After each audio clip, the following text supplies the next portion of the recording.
নমস্কার বন্ধুরা, তোমরা সবাই কেমন আছো? আজকে আমি যে গল্প পাঠ করে শোনাবো তার নাম শঙ্কর সেনাপতি। লিখেছেন শ্যামল গঙ্গোপাধ্যায়। শ্যামল গঙ্গোপাধ্যায় বাংলাদেশের খুলনা জেলায় জন্মগ্রহণ করেন।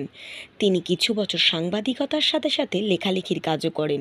তার কয়েকটি উল্লেখযোগ্য রচনা: ঈশ্বরীতলার রূপকথা, বেঁচে থাকার স্বাদ, ভাস্কো ডা গামার ভাইপো, মনে কি পড়ে ইত্যাদি। তাহলে আজকে চলো শুরু করি শঙ্কর সেনাপতি। এখানে বাতাসের ভিতর সবসময় ভিজে জলের ঝাপটা থাকে। মনে হবে কে যেন ভালো করে বেটে জলের মিহিদানা মিশিয়ে দিয়েছে। কারণ আর কিছুই নয়, ৫-৭ মাইলের ভিতরেই বঙ্গোপসাগর। পাগলা বাতাসে তার ঢেউয়ের গুঁড়ো সবসময় উড়ে আসছে। আকন্দবাড়ি স্কুলের ক্লাস 5-এ বিভীষণ দাস এমু পাখির কথা বলছিলেন। প্রকৃতি বিজ্ঞানের ক্লাস চলছে। বইতে পাখির ছবি। কাছাকাছি ভেটোরিয়া, সাইবাড়ি, ঘোলপুকুর আর আকন্দবাড়ির জনাত্রিশ ছেলেমেয়ে বসে। স্কুল বাড়ির ছাদে টালি, মাটির দেওয়াল, মাটির মেঝে, কাঠের বেঞ্চ। জানলায় কোনো শিক নেই। সেই জানলা দিয়ে মেঘ দেখা যায় আকাশের। দেখা যায় পাখি উড়ছে। সেদিকে তাকিয়ে একটি ছেলে আনমনা হয়ে পড়েছিল। নারকেল গাছের মাথার উপর কত উঁচু দিয়ে ডানা মেলে শঙ্খচিল ভাসছে। একদিন রাতে স্বপ্নের ভিতর সেও এমন করেই ভেসে পড়ে। গোলপুকুরের গাব গাছের উঁচু ডাল থেকে ঝাঁপ দেয় বড় দিঘিতে।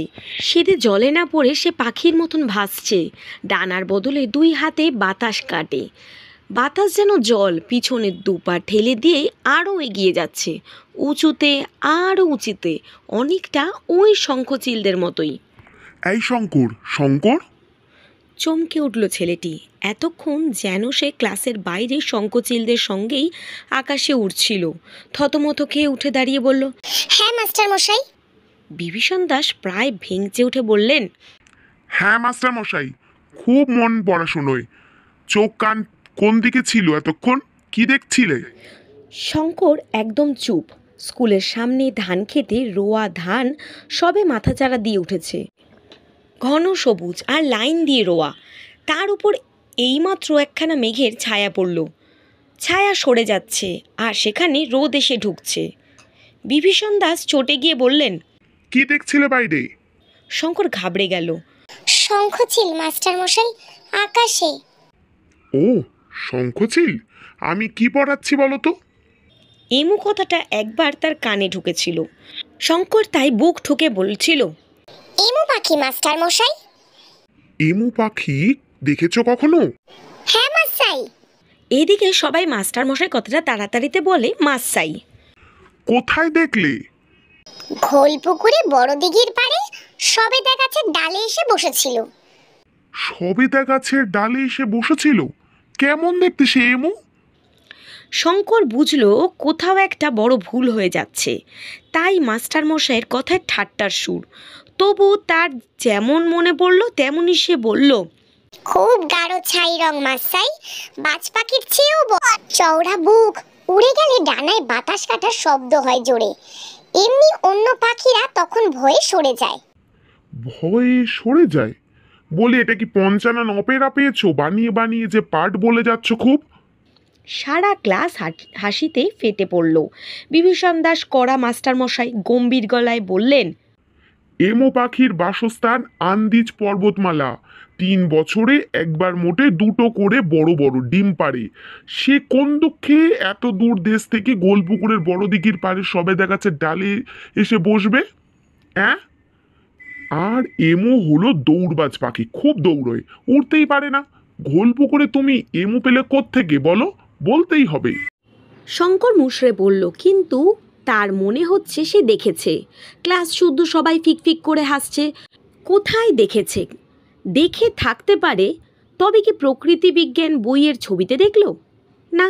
তাহলে সাহস করে বলল, বলবো মাস্টাই? বলো। তাহলে স্বপ্নে একদিন দেখেছি মাস্টাই, বেশ বড় সাইজের পাখি। সারা ক্লাস হাসিতে ফেটে পড়ল। হাসি থামতে বিভীষণ দাস বললেন, স্বপ্নে দেখেছো? হ্যাঁ মাস্টাই, নইলে আর কোথায় দেখবো? আপনি তো বললেন এমু পাখি থাকে আন্দিজ পাহাড়ে। সেই পাহাড় কোথায় আমি জানি না। স্বপ্নে আরো অনেক রকমের পাখি আসে মাস্টাই। চুপ! বলে ধমকে উঠলেন বিভীষণ দাস। তোমার বাবার নাম কি? আজ্ঞে অভিমন্যু সেনাপতি। তাকে আসতে বলবে কাল, আমি কথা বলবো। বাবা তো আসতে পারবে না মাসাই। কেন? বাবার খুব অসুখ। এমন সময় সেকেন্ড বেঞ্চ থেকে সমীরকান্ত দীক্ষিত উঠে দাঁড়িয়ে হাসি চাপতে চাপতে বলল, ওর খুব পেট গরম মাসাই, তাই রোজ রাতে স্বপ্ন দেখে। বইয়ের পাতা উল্টাতে উল্টাতে বিভীষণ দাস জানতে চাইলেন, পেট গরম কেন? গাছে গাছে সারাদিন থাকে, গাব জাম নোনা ডাব খেয়ে খেয়ে বেড়ায়, পেট গরম হবে না তো কি? শঙ্কর সেনাপতি আর বিশেষ কিছু বলতে পারল না। কি কুক্ষণেই সে যে স্বপ্নের কথাগুলো বলেছিল, স্বপ্ন তো সে সত্যিই দেখে, রোজই প্রায় দেখে। সেই সব স্বপ্নে সে ওড়ে পাখি হয়ে, আবার ধপ করে স্বপ্নের ভিতরে সে খাট থেকেও পড়ে যায়। পড়ে গিয়ে ঘুম ভাঙলে টের পায় না সে পড়েনি, বা পায়ের শিরায় টান ধরেছে। স্বপ্নেই সে এমু পাখি দেখে থাকবে, গাঢ় ছাই রঙের বিরাট এক পাখি গোলপুকুরের দিঘির পাড়ে সবেদা গাছের ডালে এসে বসেছিল, অনেকটা বাজ পাখির মতো, তবে তার চেয়েও বড়। দূর থেকে কাকের দল চেঁচাচ্ছিল, পাখিটা উড়ে যেতে ডানায় বাতাস কাটার শব্দ হয়েছিল। অথচ বিভীষণ মাসাই বললেন, এমু উড়তে পারে না, দৌড়োয়, দৌড়বাজ পাখি তো। জেগে থাকতে দেখা আর স্বপ্নে দেখা জিনিস আজকাল শঙ্করের গুলিয়ে যাচ্ছে। স্বপ্নের দেখাকে মনে হয় জেগে থাকতে দেখেছি, জেগে থাকতে দেখা জিনিস মনে হয় স্বপ্নে দেখেছি। হঠাৎ বিভীষণ মাসাই চিৎকার করে বললেন, দাঁড়িয়ে আছো কেন, বসো। সঙ্গে সঙ্গে শঙ্কর বসে পড়ল। সে তার স্বপ্নের কথা আর কাউকে কখনো বলবে না, বিশ্বাস করে বলার ফল এই তো। স্বপ্নে সে অনেক কিছু জানতে পেরেছে, যেমন স্বপ্নে বাতাসের রং নীলচে, বাড়ি ঘরদোর খয়েরি রঙের।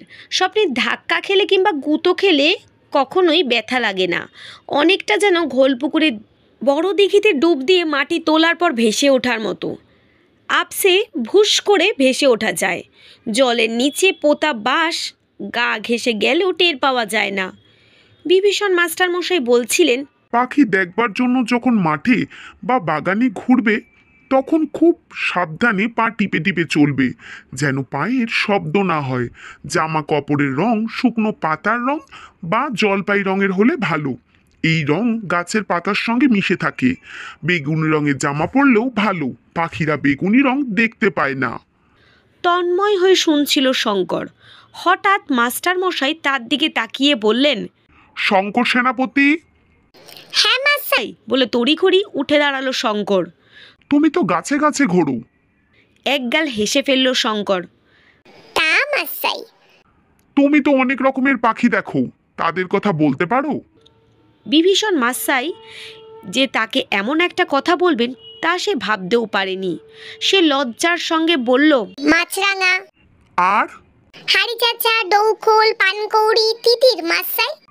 বাহ, যত পারবে চোখ খোলা রেখে এই পৃথিবীর পাখি গাছপালা মেঘ আলো সব দেখে নেবে। শঙ্করের বুকটা গর্বে ফুলে উঠল। বিভীষণ মাস্টারমশাই বললেন, এই খোলামেলা পৃথিবীর সবচেয়ে বড় বই, তাকে চোখ ভরে দেখাই সবচেয়ে বড় পড়াশোনা। তো বন্ধুরা, এই ছিল শঙ্কর সেনাপতি গল্পটি তোমাদের কেমন লাগলো কমেন্ট সেকশনে এসে অবশ্যই জানিও।